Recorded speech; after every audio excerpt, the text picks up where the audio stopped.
Hey guys, it's that time of year when all the big photo editors get their regular makeovers.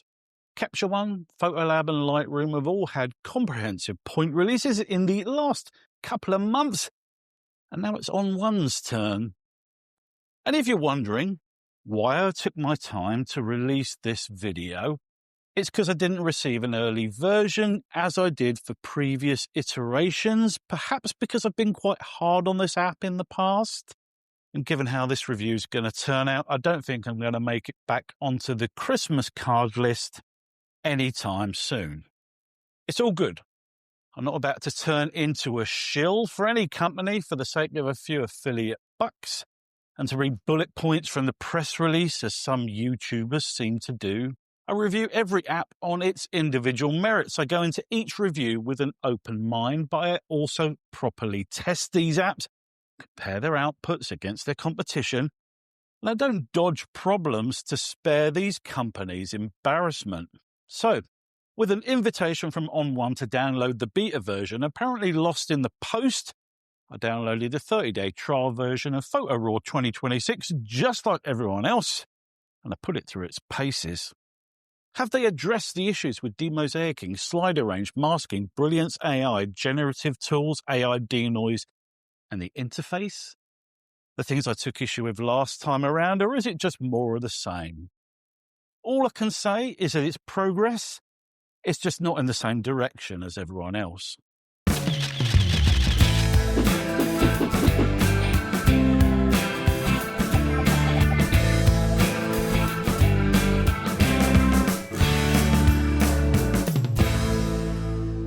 All right, guys, let's get the housekeeping out of the way before we dive into this review.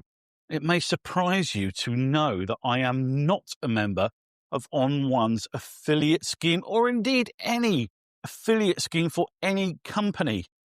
If you want to know why that is, check out my channel intro video.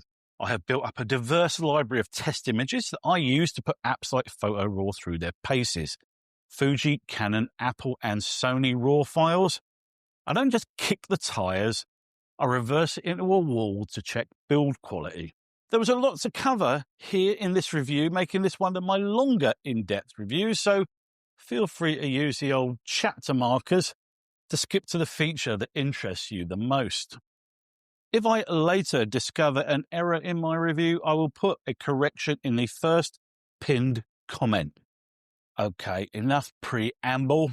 For you attention-starved bastards who think reading is cardio, here's the TLDR.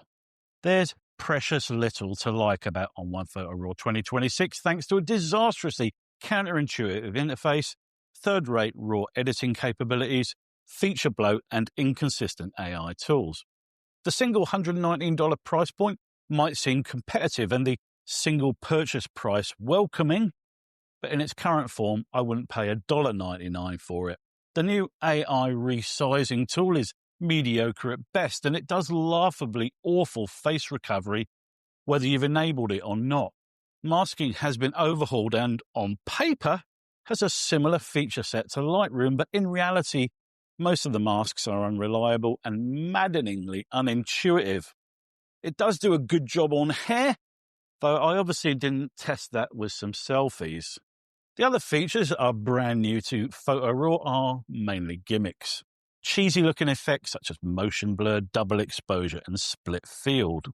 The actual guts of this app, its entire raison d'etre, the processing of raw images, are amongst the worst of any app on the market. Every click feels like an existential question no one should have to answer, and you could probably do a better job of refining your photographs with a cement mixer.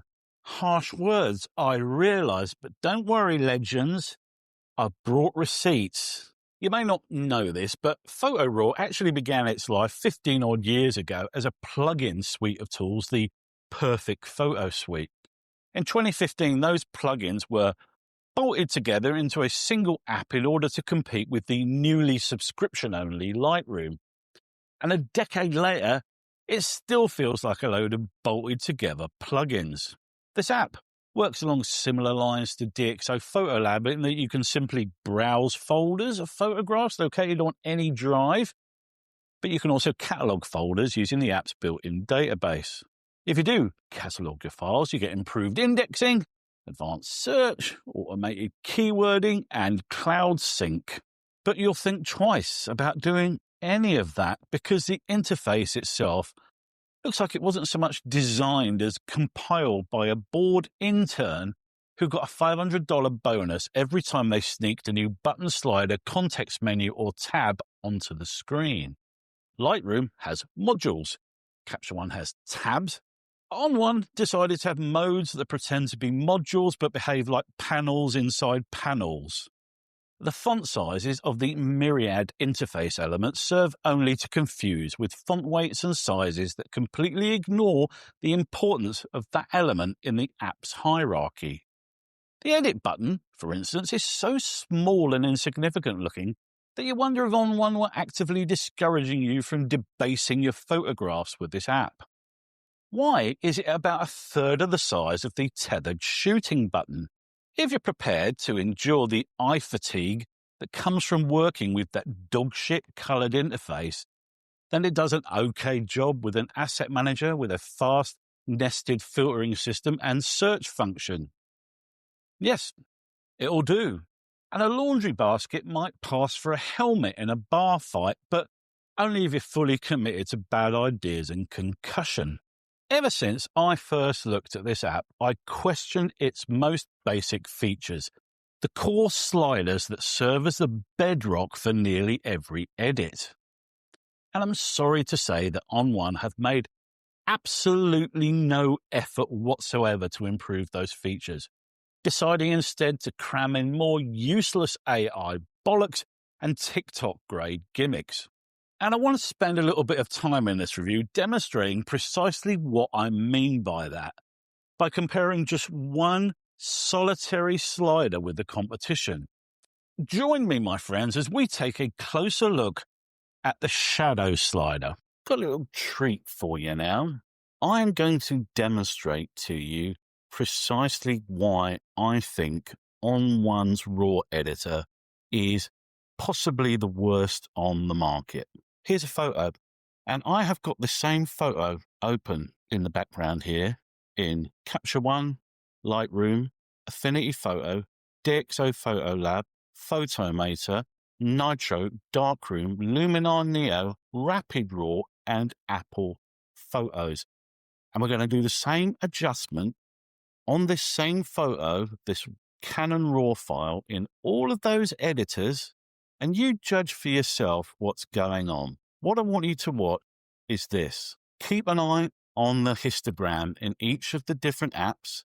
Look at this shadowy region at the bottom of the photo and judge for yourself how each of these editors handle the shadow detail in this photograph. I should do a little caveat to say that I have dropped the black point in every single case on all of the editors down so that the dynamic range begins at the bottom end. Here is On1. See what's happening? Is it just affecting the shadows? Or is it affecting the entire dynamic range, the midtones and the highlights? What's happening here in the highlights? Are the highlights getting brighter? Yes, they are. Should they be getting brighter if I'm using a shadow slider? No. Let's see how the other editors handle it. Here's Capture One. Keep your eye on the histogram. What's happening on that histogram? What portion of the dynamic range is being affected by my adjustments? Interesting now. Let's leave that maxed out. Let's have a look at Lightroom and let's bring the shadows up. Watch the histogram. What portion of the histogram is being affected by my adjustments?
Now, there are a couple of interesting results in there, weren't there? Let me explain to you what is going on here. In On1, it's a linear curve being applied to this. The entire range of the image is being affected. But the other apps, on a varying scale of quality, are doing a far, far better job of isolating the bottom end of the dynamic range and just affecting the shadows, not the entire fucking image. Let's go back to Capture One. Doing a brilliant job here. Let's drop that shadow back to 0. And if you look at the actual photograph, you can see it's only lifting that shadow region. Same thing in Lightroom. Only the shadows. Look at that. All this portion here, this is being affected. Nothing in the middle is being affected by the shadows lift. When I was doing this test, I was actually quite surprised that DxO didn't do a brilliant job. It's doing better than On1, that's for certain, but there is definitely a big mid-tone lift there. Check out the precision of Affinity Photo. So there's the shadows at 0. Look at the histogram and look at the photograph. Look how precisely that is targeted. And I was super impressed by Photomator too. Look. Shadow lifted. So when I say to you that the guys at On1 have not got the basics right, something as absolutely core and essential to the raw photo editing process as a shadows and a highlight slider, this is what I'm talking about. Now, the fact is that there is a lot more than just the curve, or straight line in On1's case, going on behind the sliders in many of those apps. For instance, Capture One, Affinity Photo and Lightroom, they look like they're using parametric or zone-based curves which target a specific tonal range, say everything below a threshold, and then they gradually fade the adjustment back to 0 as they approach the midtones. This means that you can recover shadow detail without flattening the whole fucking image. The curve is non-linear because that's how human vision actually perceives brightness differences.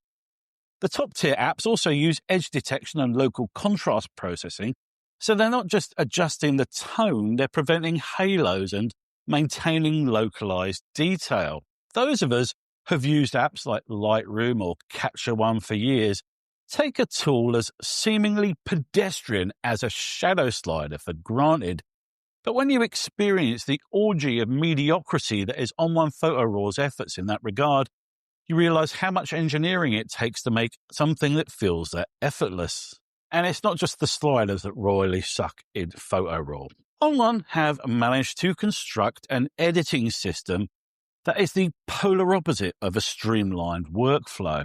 The old plugins, which originally formed the various elements of this app, serve to make every tiny edit an exercise in nested clicks, tab hunting, and pointless apply/deny approval ticks. Those main tabs, develop, local, effects, sky, portrait, and layers, sound like workflow stages, but they're actually filter containers, which each contain their own sublayers, masks, and adjustment stacks that can sometimes apply globally or locally.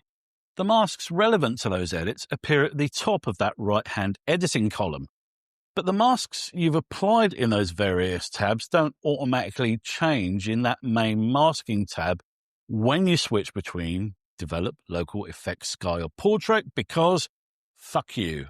This app is chock full to the brim with features that nobody at On1 seems to have given much thought to. If I click on something like the Curves tool, I expect to be able to just define my control points and get on with my life. But in On1, you have to click a little activation blob at the top of the tool window just to make it active. Why the fuck would they do that? It's like they held a meeting and decided friction should be a feature. On1 have been making a lot of noise about their brand new Resize tool. Resize AI 2026, previously available as a separate product and now fully embedded in Photo RAW. And given the demonstrations of this tool that I have seen here on YouTube, had high hopes for this. Some proper competition for Topaz Geiger Pixel would be welcome. And then I tested it.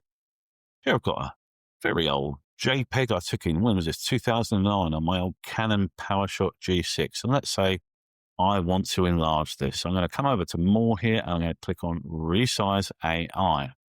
So this is kind of a bolt-on thing. It's not really embedded in the editing suite like most of them. And let's say I just want to double the size of this. So let's just say long edge, 6,000 pixels. So then we come to the all-important settings. I find this very confusing. You can see here we've got two options, standard and highest quality. Why would you have an option which is inferior? Why would you just not set it to highest quality? Who's going to choose the worst option? Oh, please, On1, make my photo look worse. I want to choose the inferior option. Who's going to click standard? It says it's not as fast, but who cares? You're upscaling an image. Doesn't matter if it takes 20 minutes if the quality is okay. Side note, quality is usually not okay, and it still takes a bloody long time. But anyway, I'm going to set it to highest quality. Let's give them the benefit of the doubt. And then we've got the sharpening settings here.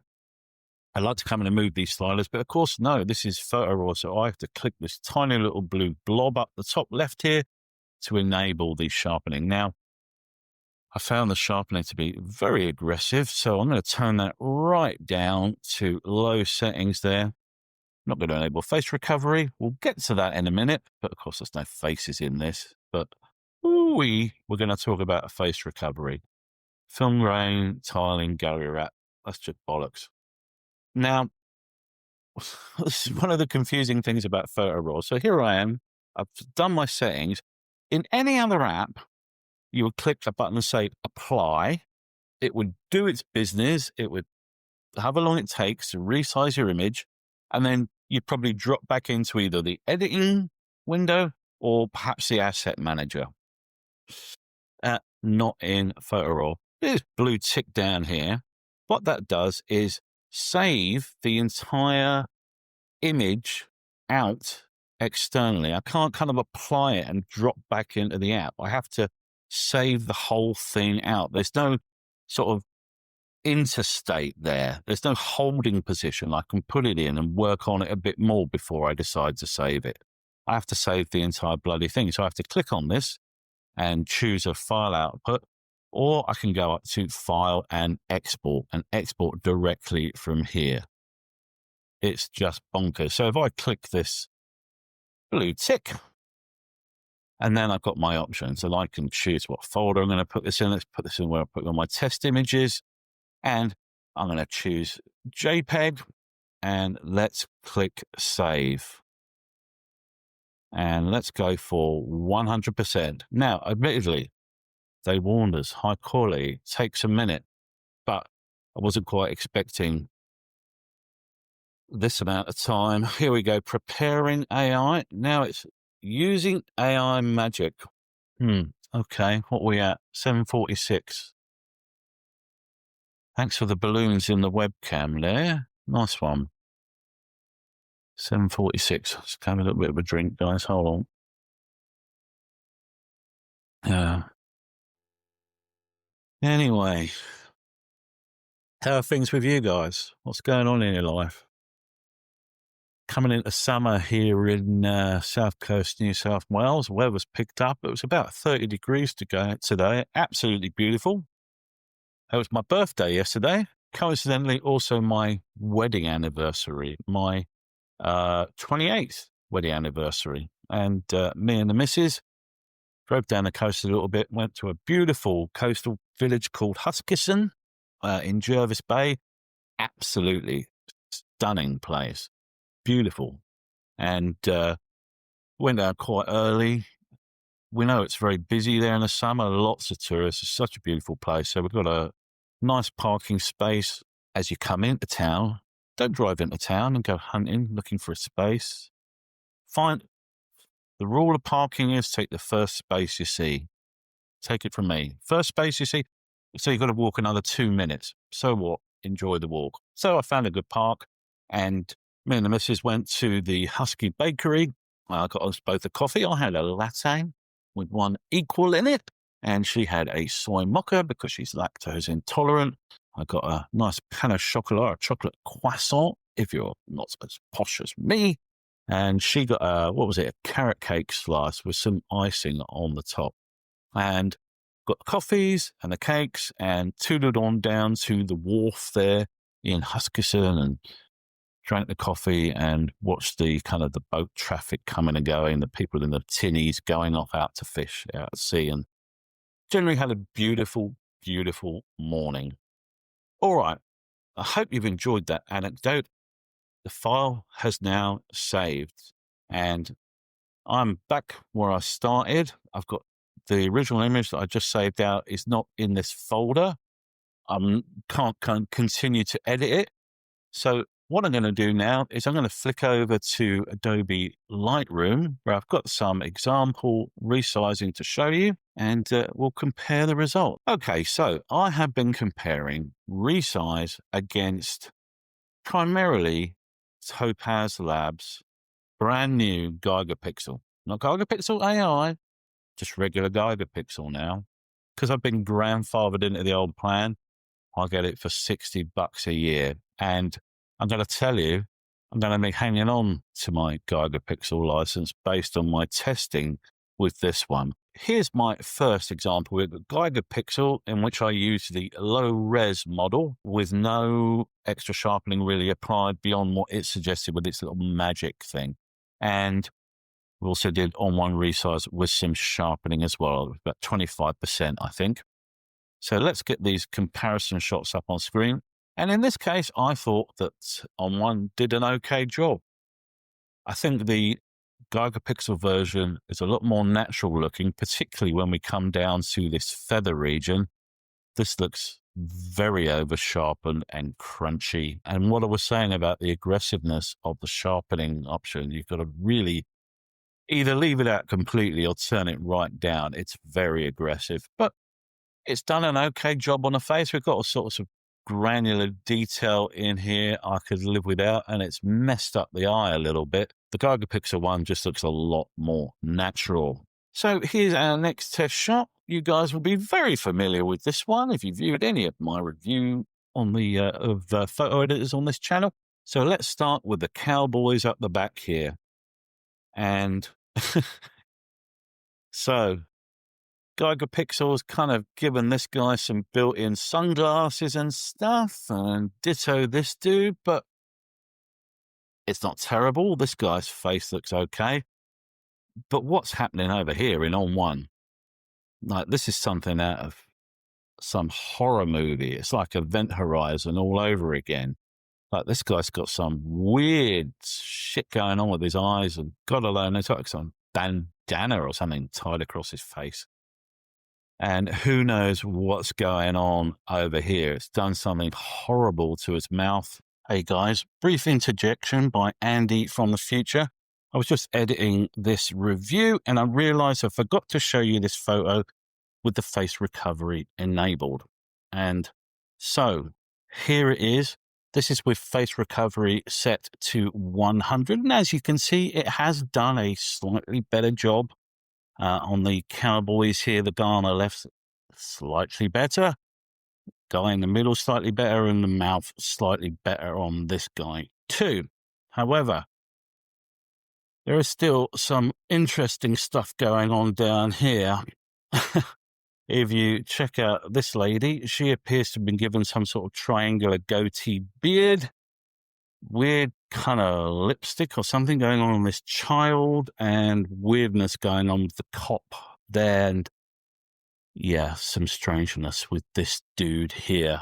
So just wanted to share that with you guys to show you the difference between having face recovery enabled and face recovery switched off. Back to Andy in the past. Now, the funny thing about this particular photo is I did not choose it to demonstrate face recovery and stuff like that. I did it because I wanted to see how it would handle things like the clouds, the truck, and all the other ephemeral information. Let's zoom in and then move right and check out Leper Boy Lobster Hand. Now, admittedly, Geiger Pixels kind of messed it up a little bit, but you can see his finger to the side there, and his face is sensational. Ditto the dude behind him. Compare that, yeah. Leper Lobster Hand. What's going on? Also, it's messed up. He's got extra fingers in there, I think. And there's some weirdness going on with this dude in the background. And then finally, there's this girl at the back here. We've got a really nice face recovery from Geiger Pixel, and we've got Blair Witch Project from On1 Photo RAW. Sensational. It comes to something when I find myself recommending a Topaz Labs product. But if you regularly upscale images, particularly ones with people in them, then you'd be certifiably out of your mind to choose Resize AI 2026 over Geiger Pixel. On1's Resize model does a moderately okay job on photos that don't contain humans, but the sharpening, if enabled, is aggressive at even low settings and added unwelcome contrast and grain in my test images. When it comes to RAW editors, one feature seems to polarize opinion more than any other, and that is masking, and in particular, AI masking. Pretty much every editor on the market now has AI masking of one kind or another, and On1 didn't waste any time in implementing it in Photo RAW either. On paper, Photo RAW has masking capabilities that are equal to Lightroom's, and while there is a comprehensive variety of masking options, including Intersect, you still have to navigate that fuck-awful interface to use them. It's that time in the video where we do the obligatory hair masking sequence. Here's an image, one I deliberately chose with a challenging masking environment. And actually, masking out the hair in a situation like this is one of the few things that has improved in Photo RAW. So I'm just going to do a subject mask on this model. And let's see how it did. Let's go to the overlay and turn that to color overlay. And we want to see the affected areas. Obviously, there's some flyaway portions there that it has not got. Let's drop the opacity down so we can see. And it's done a pretty good job. Missed out this section here, which kind of goes into the lighter areas. Missed a bit of hair there, but you know what? It's a challenging subject to mask, and it's done a pretty good job. And in case you were wondering, here's how Lightroom does on the same subject. Let's turn the overlay on and zoom in and compare the two. So I would say that Lightroom has done a far superior job. If you regularly mask the hair of women, throwing their hair back in the style of a 1980s era vintage shampoo advert, you're in luck. Photo RAW has your back. The other masking tools are pretty average. There's no eyedropper star selection for the luminosity mask, for instance. You have to eyeball it with 3 sliders. Quick Mask AI is inconsistent. With a well-defined subject, it does deliver an accurate mask. Photo RAW has add, subtract, and intersect options, which is good and greatly extends the capabilities of the app's masking, but there's no people mask like in other editors. And while the subject mask might decide a human is the subject, it's sure as shit no equal to the tools in the current build of Adobe Lightroom. Now, before we get into the good and the bad, you may have noticed that I have not devoted any time to split field, motion blur, double exposure, filmic presets, or depth filters. And that is because they're mainly gimmicks that serve only to make your photographs look like overprocessed eye torture. Your mates down the camera club might say they look good, but they're lying to you because they're nice people and they don't want to hurt your feelings. So let's get into what works and what doesn't. And as you may have guessed, this list leans heavily in the direction of the latter rather than the former. Firstly, asset management remains about the only genuinely okay part of Photo RAW. But if that's the only reason you're buying it, then just download Adobe Bridge or Digicam for free and use them instead. The developers have clearly spent most of their time training their AI masking model, and it now does a great job on things like hair. It also randomly fails to find blindingly obvious subjects in photographs.